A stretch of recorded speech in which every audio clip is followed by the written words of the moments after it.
रसोई मतलब घर का दिल है ना, जहाँ अच्छी अच्छी खुशबू आती है, खाना बनता है, परिवार साथ आता है। ये वो जगह है जहाँ हमें सबसे ज्यादा सुकून मिलता है। पर इसी सुकून वाली जगह में कुछ छिपे हुए खतरे भी हो सकते हैं। तो आज हम इसी पर बात करने वाले हैं कि रसोई में आग लगने के खतरों से कैसे खुद को और अपने परिवार को सुरक्षित रखा जाए। अच्छा, ये बताइए, कितनी बार ऐसा हुआ है गैस पर कुछ चढ़ाया हुआ है और बस 1 सेकंड के लिए ध्यान हटा, शायद कोई फोन आ गया या दरवाजे पर कोई है, और बस वही एक पल होता है जब एक मामूली सी बात एक बड़े हादसे में बदल सकती है। हम सब इससे रिलेट कर सकते हैं। तो चलिए सीधे मुद्दे पर आते हैं। घर में खतरा, आखिर क्यों एक साधारण सा खाना बनाना कभी-कभी इमरजेंसी बन जाता है?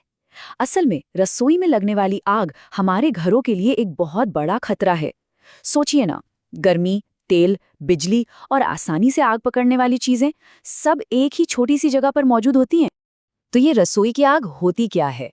देखिए, इसकी परिभाषा बहुत सीधी है।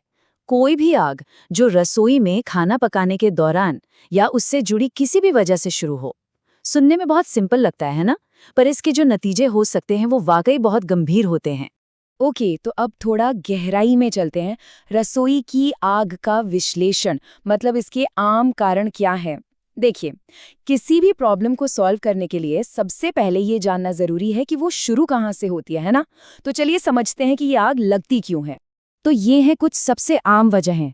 सबसे पहले, ग्रीस की आग, यानी तेल में लगने वाली आग।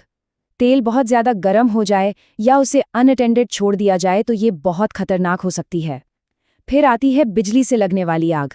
खराब तार, पुराने उपकरण या एक ही सॉकेट में बहुत सारे प्लग लगा देना, ये सब आग का कारण बन सकते हैं। और स्टोव या अवन में खाना गिरना, जल जाना या रखकर भूल जाना, ये भी एक बड़ी वजह है। और हाँ, वो छोटी सी आदत, किचन का कपड़ा या कागज का रोल गैस के पास रख देना, ये भी एक बहुत बड़ा रिस्क है। और एक बात हमेशा याद रखनी चाहिए, आग किसी का इंतजार नहीं करती। जो एक छोटी सी चिंगारी दिखती है ना, वो बस कुछ ही सेकंड्स में बेकाबू लपटों में बदल सकती है। यहाँ एक एक सेकंड कीमती होता है। इसमें बस एक पल लगता है। सच में लापरवाही की कोई गुंजाइश नहीं है। बस एक पल की चूक और सब कुछ बदल सकता है।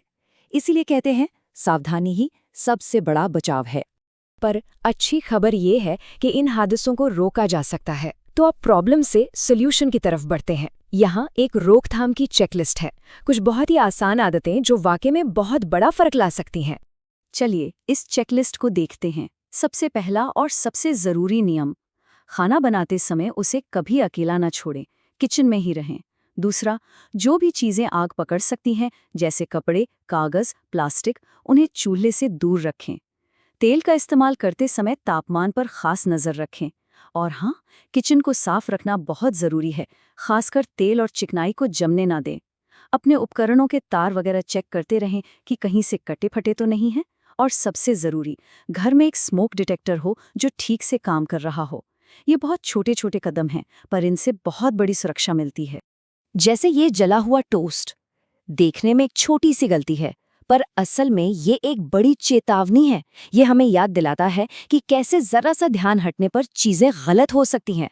तो हर छोटी चीज एक वार्निंग साइन की तरह है कि हमें हमेशा अलर्ट रहना है। अब बात करते हैं उस स्थिति की जब सारी सावधानियों के बावजूद आग लग ही जाए। ऐसे में घबराना बिल्कुल नहीं है।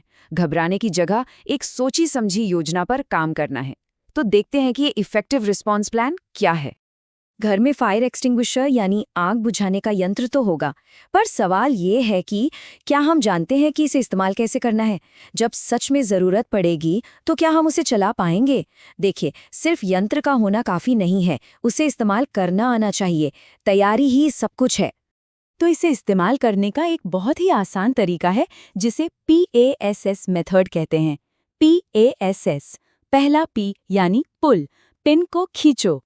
A यानी एम, नोजल का निशाना आग की जड़ पर, मतलब जहां से आग शुरू हुई है वहां लगाओ, लपटों पर नहीं। S यानी स्क्वीज, हैंडल को जोर से दबाओ। और आखिरी S यानी स्वीप, नोजल को एक तरफ से दूसरी तरफ तब तक घुमाते रहो जब तक आग पूरी तरह बुझ ना जाए। पुल, एम, स्क्वीज, स्वीप, ये 4 कदम जिंदगी बचा सकते हैं। तो हमें ये तो पता चल गया कि क्या करना है। पर एक चीज ऐसी है जिसे जानना उससे भी ज्यादा जरूरी है। वो क्या है जो हमें कभी भी किसी भी हालत में नहीं करना चाहिए? एक ऐसी गलती जो आग बुझाने की जगह उसे कई गुना बढ़ा सकती है। इस बात को गांठ बांध लीजिए।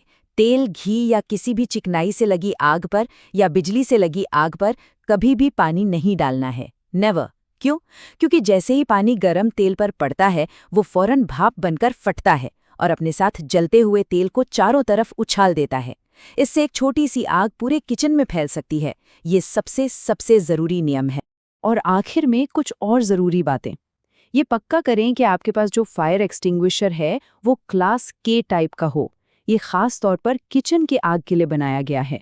और सबसे जरूरी बात, अगर लगे कि आग आपके काबू से बाहर हो रही है तो हीरो बनने की कोशिश बिल्कुल न करें। फौरन घर से बाहर निकलें, खुद को सुरक्षित करें और फिर फायर डिपार्टमेंट को फोन करें। याद रखिए, जान सबसे कीमती है। तो हमने आग के कारण देखे, उसे रोकने के तरीके समझे और इमरजेंसी में क्या करना है ये भी जाना। अब इन सब बातों का सार समझते हैं, जो है अंतिम सीख, कैसे इस जानकारी को असल जिंदगी में उतारा जाए। ये बात बिल्कुल सही है। रसोई में अग्नि सुरक्षा जागरूकता और कार्रवाई का एक संयोजन है। इसका मतलब ये है कि सिर्फ जानकारी होना काफी नहीं है। उस जानकारी को अपनी आदतों में शामिल करना, उस पर अमल करना जरूरी है। सेफ्टी सिर्फ कुछ नियम नहीं है, ये एक आदत है जिसे रोज अपनाना पड़ता है। और अब आखिर में एक सवाल। आज ये सब जानने के बाद क्या लगता है? क्या रसोई किसी भी इमरजेंसी के लिए सच में तैयार है? जाइए एक बार देखिए, चेक कीजिए। क्योंकि ये सिर्फ एक किचन की बात नहीं है, ये हमारे और हमारे अपनों की सुरक्षा की बात है।